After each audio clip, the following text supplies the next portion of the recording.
श्री स्वामी समर्थ. 13 जानेवारी 2026 यंदा 13 जानेवारीला भोगी आहे. भोगीला काय करायचे, कोणती भाजी बनवायची, त्यात कोणता पदार्थ टाकायचा नाही, सकाळपासून ते संध्याकाळपर्यंत भोगीला काय काय करावे आणि काय करू नये, या सर्वांची माहिती या एकाच व्हिडिओमध्ये मिळणार आहे. म्हणून व्हिडिओ शेवटपर्यंत नक्की बघा आणि चॅनलवरती नवीन असाल तर चॅनलला लाईक, शेअर, सबस्क्राईब करायला विसरू नका. चला तर सकाळी उठल्या आधी काय करायचे. सकाळी उठल्यानंतर सर्वात आधी अंघोळीच्या पाण्यामध्ये तीळ टाकायचे आहे. तीळ तुम्ही काळी टाकू शकता किंवा पांढरी टाकू शकता. तीळ टाकून अंघोळ हे अभंग स्नान करायचं आहे, उटणे लावायचे आहे, डोक्यापासून अंघोळ करायची आहे. भोगीच्या दिवशी ही नक्कीच डोके धुतले गेले पाहिजे. दुसरी अशी गोष्ट की घर स्वच्छ करायचं आहे, अंगण स्वच्छ करायचं आहे, दारापुढे रांगोळी टाकायची आहे. याने घरात पवित्रता येते. त्यानंतर आपल्याला एक देव्हाऱ्याजवळ होम करायचा आहे, तिळीचा होम. होम करताना आपल्याला तेजपान, लवंग, मिरे आणि तीळ लागणार आहे. तुम्ही या जागी काळी तीळ वापरायची आहे. कापूर लावायचा आणि तिळीचा होम करायचा आहे. तिळीचा होम करताना पितृदेवतांचे स्मरण करायचे आहे. संपूर्ण घरभर फिरवून दक्षिण दिशेला किंवा गॅलरीमध्ये ठेवू शकतात. हा होम तुम्हाला देवपूजा होण्याच्या आधी करायचा आहे. त्यानंतर देवपूजा करायची आहे, कारण पितरांचं हे काम आपल्याला देवपूजेच्या आधी करायचं असतं.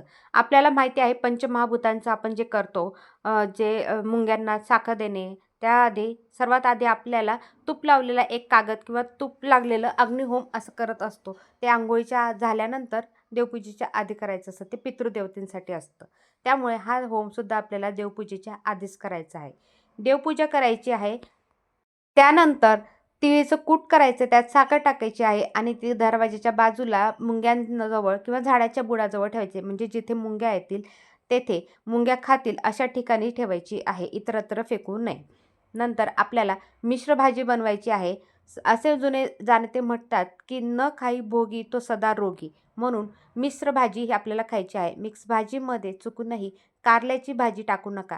कारलं हे कडू असतं. मकर संक्रांतीचा हा सण 3 दिवसाचा असतो आणि तो गोड सण असल्यामुळे त्या दिवशी कारल्याच्या भाजीमध्ये भोगीच्या भाजीमध्ये चुकूनही कारल्याची भाजी टाकायची नाही आहे. मिक्स भाजीमध्ये आपल्याला शेंगदाण्याचं कूट घालून भाजी बनवायची आहे. बाजरीची भाकर बनवायची आहे, तिलासुद्धा तीळ लावायचे आहे आणि सोबत तिळीची चटणी बनवायची आहे. असे मिक्स भाजीचं जेवण बनवायचे आहे. त्या दिवशी तेल लावून मालिश करायची आहे. अंगाला तिळीच्या तेलाचे मालिश करायची आहे. त्या दिवशी तिळीचे दान सुद्धा केले जाते. तिळीचा 6 प्रकारे उपयोग करायचा आहे. तीळ खायचे आहे, तिळीने आंघोळ करायची आहे, तिळीने दान करायचे आहे. अशा प्रकारे उपयोग करायचा आहे. आपल्याला देवपूजेच्या नंतर सूर्यदेवाला अर्घ्यसुद्धा द्यायचं आहे. त्यामध्ये पाण्यामध्ये आपल्याला कुंकू, थोडं लाल फूल, थोडंसं गूळ आणि काळे तीळ टाकून सूर्यदेवाला अर्घ्य द्यायचं आहे. हे आपल्याला मकर संक्रांतीच्या दिवशीसुद्धा करायचं आहे आणि भोगीच्या दिवशीसुद्धा करायचे आहे. तर संध्याकाळी आपल्याला तीळ आणि गूळ हे दोघं गाईला खाऊ घालायचे आहे. गाईच्या 11 प्रदक्षिणा मारायच्या आहेत आणि आम्हाला आरोग्य चांगलं दे, आम्हाला कधीही आजारी पडू देऊ नको अशी प्रार्थना करायची आहे.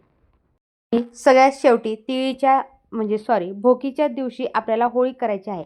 ही होळी आपल्याला घरातील जुन्या वस्तूंची करायची आहे. जे जुनी लाकडं असतात, जुनं फर्निचर असतं, जे तुटलेल्या खराब वस्तू असतात, अशा वस्तूंची ही होळी केली जाते. यामुळे असे म्हटले जाते की ज्या वस्तू नकारात्मकता तयार करतात अशा वस्तूंची होळी करून टाकायची आहे. म्हणजे ते आपल्या आयुष्यातून संपवून टाकायचं आहे. त्यामुळे छोटीशी का होईना घरातील नकारात्मक पसरवणाऱ्या वस्तू म्हणजे निरुपयोगी वस्तूंची आपल्याला एक होळी बनवायची आहे. अशा प्रकारे तुम्ही भोगीच्या दिवशी या प्रकारची सर्व कामे करू शकतात. या दिवशी वादविवाद घालू नये, मांसाहार करू नये, या दिवशी कुणीही बिना अंघोळीचे राहू नये. या दिवशी अंघोळ ही करायचीच आहे, तीळ टाकून आणि डोक्यापासून अंघोळ करायचीच आहे. ही होती भोगीची माहिती. या प्रकारे तुम्ही सर्व कार्य करावे आणि काय करू नये याविषयीची माहिती दिली आहे. व्हिडिओ आवडला असेल तर लाईक, शेअर, सबस्क्राईब करायला विसरू नका आणि चॅनलला हाईप करायला विसरू नका. तुमची हाईपमुळे खूप मोटिवेशन मिळतं आणि मी जास्तीत जास्त व्हिडिओ तुमच्यापर्यंत माहिती पोहोचवण्याचा प्रयत्न करत असते. धन्यवाद.